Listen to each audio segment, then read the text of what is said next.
weeks and injuries are mounting. And if you are feeling a little unsure on who to start at the wide receiver, don't worry. SI's fantasy analyst Michael Fabiano is joining me now for insight. Fabs, who are the receivers fantasy managers should start in week 7?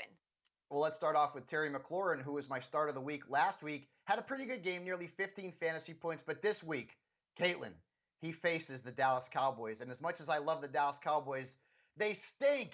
And their defense is terrible. No team is giving up more points per game than the Cowboys. And their defense has been brutal against receivers lined out wide, allowing 9 touchdowns and the second most fantasy points. A total of 7 receivers have scored at least 13.8 fantasy points against the Cowboys lined out wide, including 4 with 19. It breaks my heart, but Mclaurin is a very good start. And so is Tyler Boyd. I had him as a sit last week, and his numbers, well, were not all that great. But I think he will rebound against the Cleveland Browns. Their defense has allowed the second most fantasy points to slot receivers, including 20.2 points to Boyd back in week 2.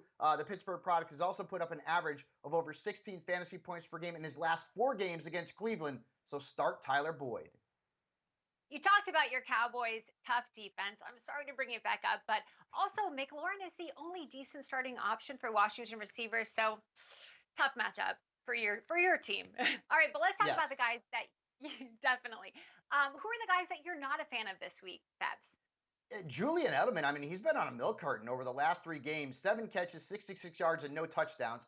And it's no surprise, right? Because the Patriots right now, they just don't throw the ball. They're throwing it 50.2% of the time. That's the third fewest in the National Football League.